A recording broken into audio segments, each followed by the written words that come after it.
Juara dunia GM Gukesh akan lawan dengan pencabar dia iaitu GM Sindarov pada hujung tahun. Tapi minggu ni diorang dah bertembung dalam satu kejohanan di Poland. Kita nak tengok siapa yang menang. Kat sini Gukesh main putih lawan Sindarov main hitam. Dimulakan dengan pawn E4 dan seterusnya E5.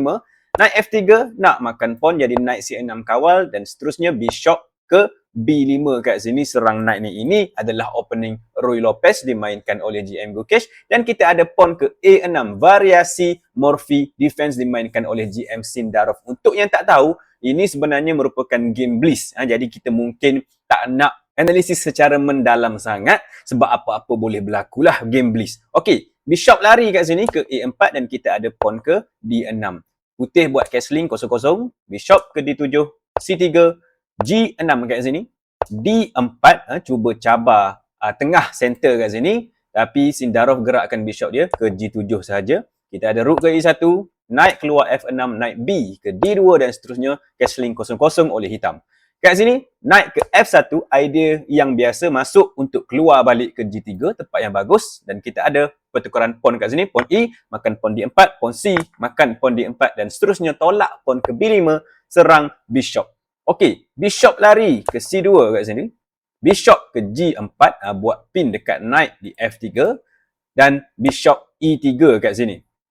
Knight ke D7, rook ke C1 dan seterusnya bishop makan knight F3 dan kat sini putih jangan belanda lah. Okey, kalau makan dengan queen memang pawn tu akan jadi cantik, tak ada masalah. Cuma masalah dia ialah queen tadi kawal pawn ni dan sekarang knight boleh makan pawn tu percuma. Jadi jangan makan dengan queen sebab tu putih ataupun Gukesh makan sahaja dengan pawn dan masih mengawal pawn dengan biasa. Kat sini memang nampak macam terbuka sikit kubu putih tapi sebenarnya hitam tak ada ancaman. Buah dia tak boleh nak datang serang jadi tak ada masalah. King putih masih selamat. Okey, kita sambung kat sini. Queen keluar juga tapi pergi ke F6 saja. Mungkin nak buat serangan ke sebelah sini.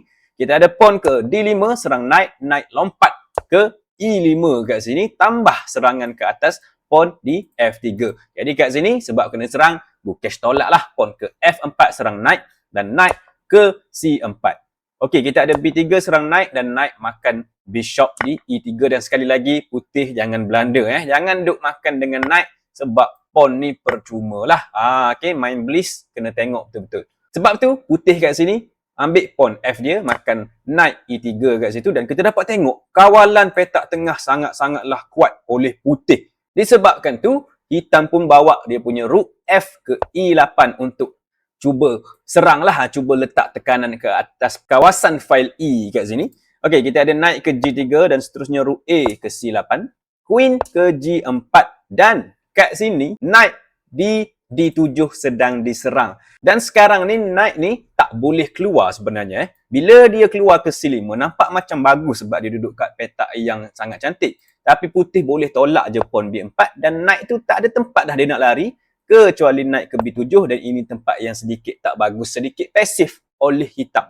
Okay? Sebab tu selepas queen duduk kat sini, hitam gerakkan dia punya queen pergi ke E7. Cuba kawal dengan queen macam ni dan ini move bagus sebab queen tu dia undur untuk buka ruang knight ni lompat.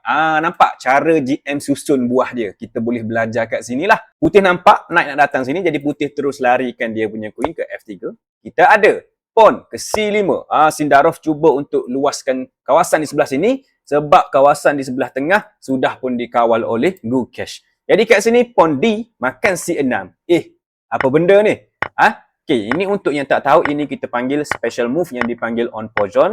Ini boleh Google, boleh belajar sendiri. Okey, lepas makan tu kita ada rook makan pawn C6 dan dekat sini hitam mengawal satu file yang sangat bagus dan dibantu oleh bishop. Jadi bila ada dua cross macam tu, biasanya kita nak fokus dekat tempat C3 kat sini ni. Ini adalah petak yang mungkin strong, mungkin kuat kalau boleh duduk kat sini.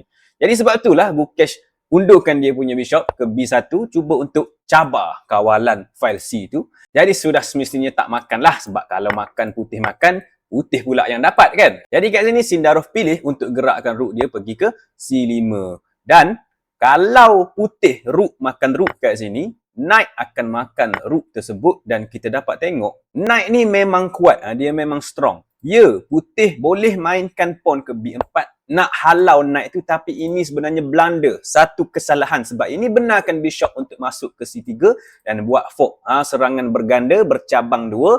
Rook kena lari, lepas rook lari makan free lah. Terima kasih. Okey. Jadi knight tu adalah knight yang kuat kalau rook ni dimakan. Jadi kat sini Gukesh tak makan, dia tolak dulu pawn ke B4 kat situ. Kita ada rook ke C4 pula lepas tu, dan barulah rook makan rook dan pawn makan rook. Dan kat sini bishop gerakkan ke C2. Kita ada pawn ke D5 kat situ. Kenapa bagi pawn free? Tak free sebab kalau pawn makan, queen akan makan pawn di sebelah sana, dan bila sebelah sini diserang, pawn di C ni adalah sangat kuat, sangat strong. Sebab dia ada tekanan yang sangat-sangat tinggi kat situ. Okey, jadi sebab itulah selepas D5 kat sini, Gukesh tolak pawn A3 kawal pawn ni, dan sekali lagi Sindarov bagi A5. Kenapa bagi free? Sama je. Kalau makan, queen akan makan yang belakang ni, dan kita dapat tengoklah masih ada tekanan di sebelah sini. Jadi Gukesh cuba defend dengan rook pergi ke B1, dan kita ada pawn A makan pawn B, pawn A makan pawn B, dan seterusnya naik ke B6 pula. Okey, pawn E makan pawn D5 kat sini. Free ke? Tak free. Sebab kat sini Sindarov makan pawn di belakang tu, queen makan pawn E3 check. Jadi queen kena makan queen, dan kita ada rook makan queen kat situ.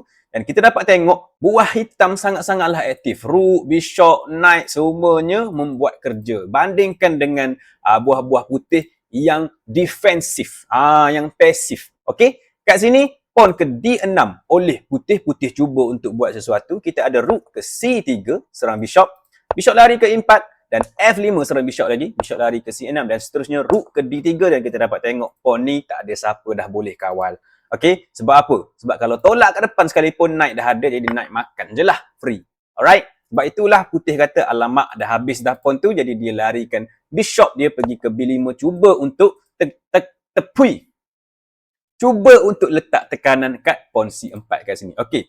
Hitam kata, free, makan je lah. Rook makan D6, terima kasih. Rook ke C1, nak makan pawn C4 kat sini. Jadi rook ke D4, kawal pawn tu. Kita ada naik ke E2, serang rook sambil kawal pawn. Dan rook lari ke E4, serang pula knight tu. Okey, king F2, kawal knight.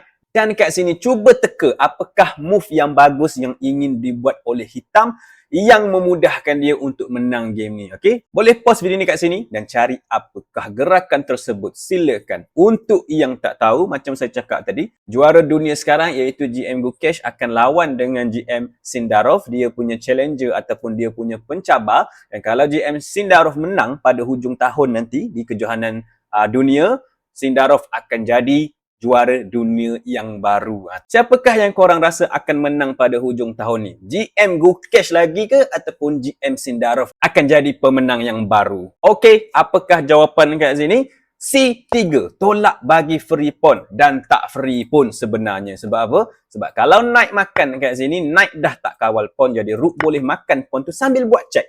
Bila check, king kena lari dan rook boleh makan pula pawn di sebelah sana.